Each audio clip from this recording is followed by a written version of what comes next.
নমস্কার, সময় বাংলা সংবাদে আপনাদের স্বাগত। আপনাদের সাথে আমি প্রীতি। দেখে নেব আজকের বিশেষ সংবাদ। কাঁথি সাব ডিভিশন হাসপাতালে কর্মরত মহিলা ডাক্তারের রহস্য মৃত্যু তমলুকে।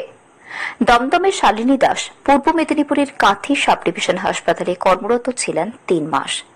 তার পূর্বে তিনি তমলুক হাসপাতালে কর্মরত ছিলেন 2 বছর। অ্যানাস্থেশিয়া দিতেন বিভিন্ন বেসরকারি নার্সিং হোমগুলিতেও। তমলুকে একটি ভাড়া বাড়িতে থাকতেন ওই মহিলা ডাক্তার ও তার মা। পুলিশ সূত্রে জানা যায়, আজ সকাল 7টা নাগাদ বাড়ি থেকে অ্যানাস্থেশিয়া দেওয়ার উদ্দেশ্যে বেরিয়েছিলেন শালিনী। প্রথমে যান মহিষাদলের একটি বেসরকারি নার্সিং হোমে, সেখান থেকে তমলুকের একটি বেসরকারি নার্সিং হোমে আসেন। বাড়ি ফেরেন সকাল 11টা নাগাদ।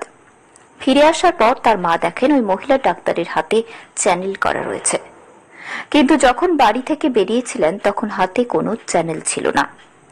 বাড়ি ফেরার পর হঠাৎ শালিনী মাটিতে পড়ে যান এবং হাতের চ্যানেল থেকে রক্তপাত হওয়া শুরু হয়। দ্রুত তাকে তার ভাড়া বাড়ির পাশে একটি বেসরকারি হাসপাতালে নিয়ে যাওয়া হলে তাকে আশঙ্কাজনক বলে তমলুক হাসপাতালে পাঠানো হয়। তমলুক হাসপাতালে তার মৃত্যু হয়। ঠিক কী কারণে মৃত্যু, তদন্ত শুরু করেছে তমলুক থানার পুলিশ।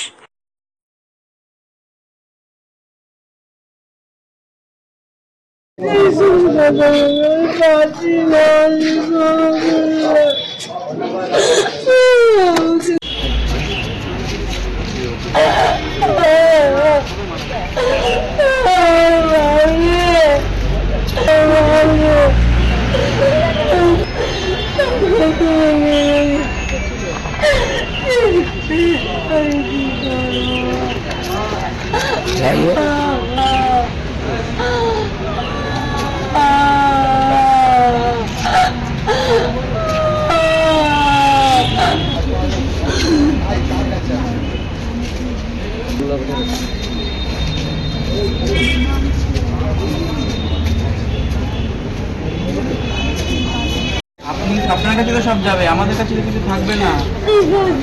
এটা রিকুইজিশনের ফর্ম যে আমরা পোস্টমর্টমের জন্য রিকোয়েস্ট করছি, সেটার ফর্ম।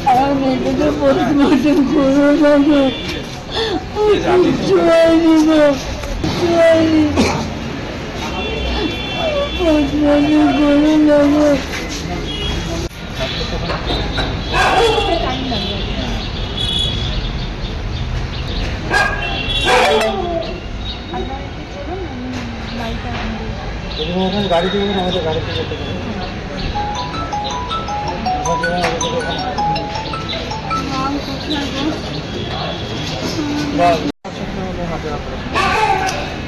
বাড়ি থেকে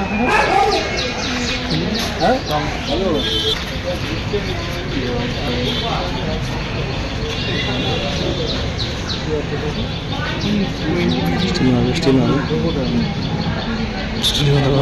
মুহূর্ত।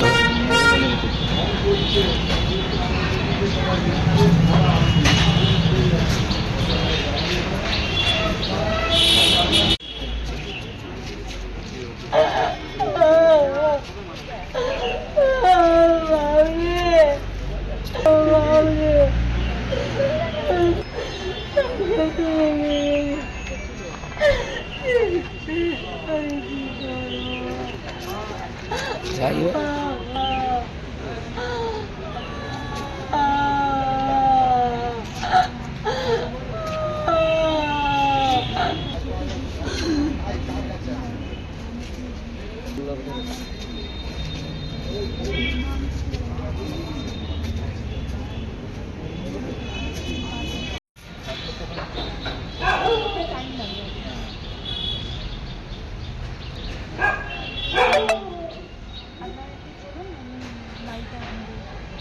गाड़ी থেকে আমাদের গাড়ি থেকে